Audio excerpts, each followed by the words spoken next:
waiting for some green beans.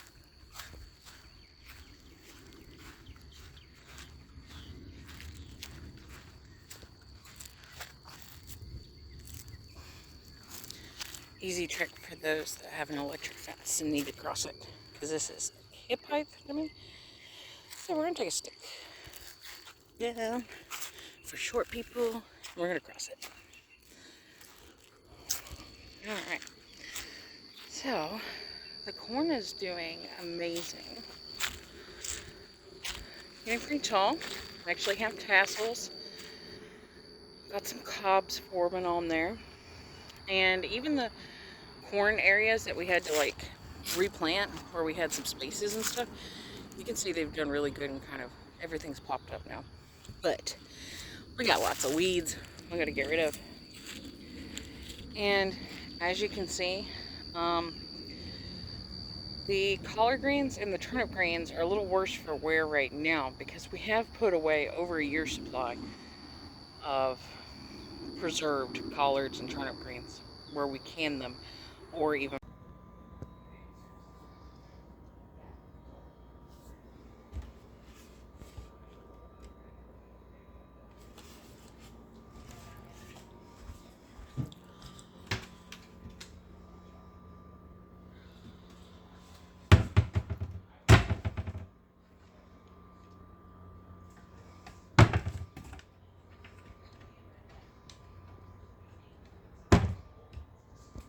froze them doing vacuum seal.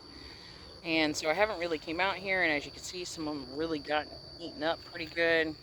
There's still some good ones there. And as you go further down the road, it does get better. It looks like most of the damage is up here. But we're gonna go through it this week, me and the girls. My apologies for the jet that you hear overhead. For those of you that are just joining our channel, we live near a military base here in Alabama, so we definitely do a lot of air traffic.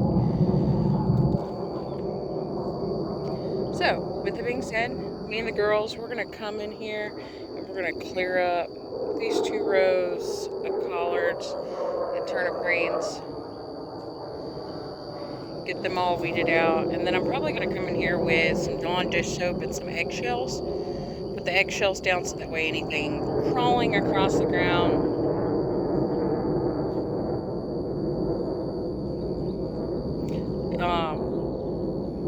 anything with like an exoskeleton, like an ant or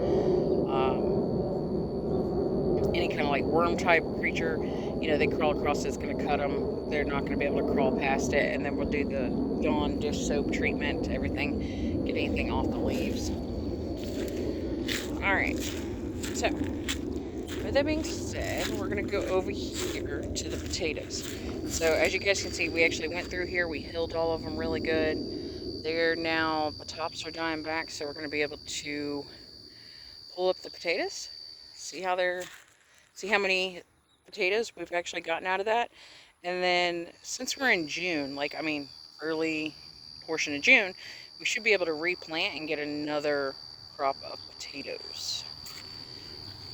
This one you can't really see too well, this row here, but about halfway up to that bush there, we have tomato plants in the ground, so you can see them. We need to come through and weed those, but they're starting to grow, but we're still having to buy like tomatoes. And speaking of which, I'm gonna actually go down. There's a couple folks here that sell locally grown tomatoes, and I'm gonna purchase some from them. And then of course we still got lots of weeds in the green beans and the rattlesnake beans, but we have gotten so many beans off of these. We've actually filled up a year's supply already of these as well. So I'm actually about to go through here, maybe weed this and then open it up for like you pick folks, or maybe even just get bags of green beans together and start selling them at the road. And then of course we have John over here, and he just loves it when he sees someone out at the garden.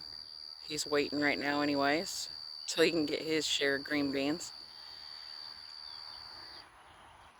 And that's well, I say that's pretty much it, but actually further down the row down there at the end, we actually have cantaloupes growing as well, and those should probably be ready in the next, let's say, 2 weeks. And then we'll be able to basically retill things, start all over with the second crop, and get some of our fall crops in the ground as well. So like our pumpkins and things of that nature that we want to have September, October-ish.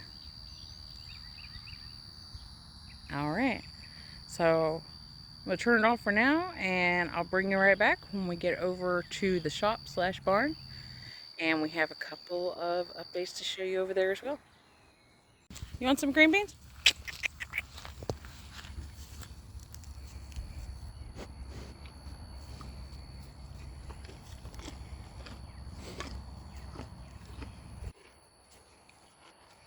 Those are good, huh? Those are good. Yeah. You drop one. Here's my green bean boy. My green bean boy. Some more? Alright, let's go see.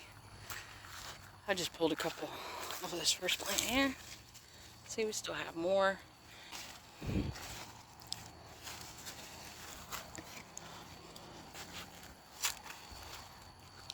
Even though it looks like it's a mess with all the weeds, there's still plenty of green beans coming every day.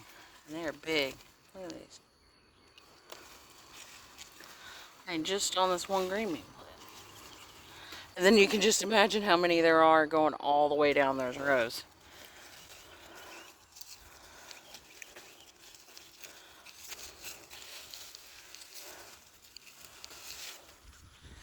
Alright, so just off of this one plant, I'll show y'all if you can kind of see it. I'm about to drop them. A whole bunch of them. John!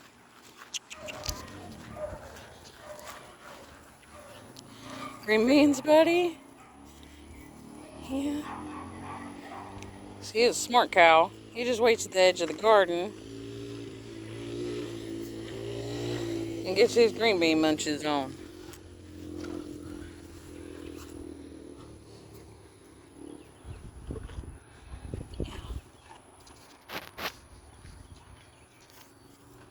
Want some more? Alright, hang on. Grab you just a couple more. There's another huge one. Look at that.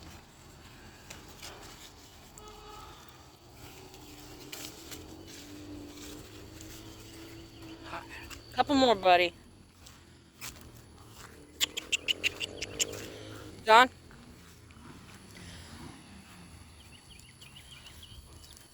Big one for you, buddy. Yeah.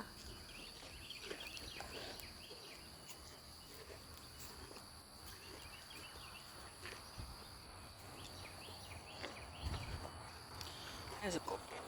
Good boy. You want some more?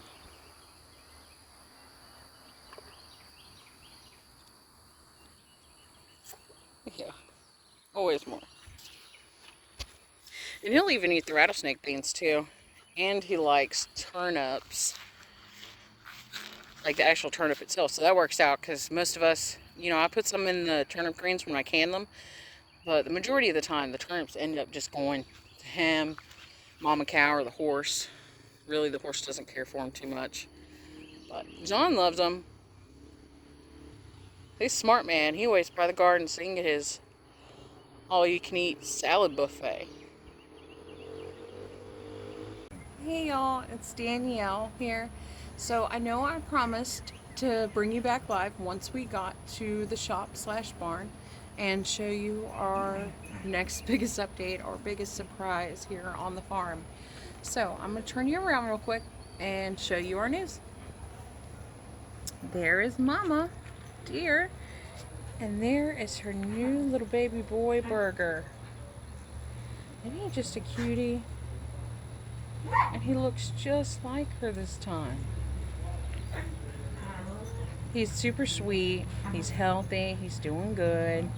And believe it or not, I'm going to turn this around a little bit. He is maybe only, I don't know, 20 feet from Bella. Just calm as can be. Mama's over there grazing, not a care in the world.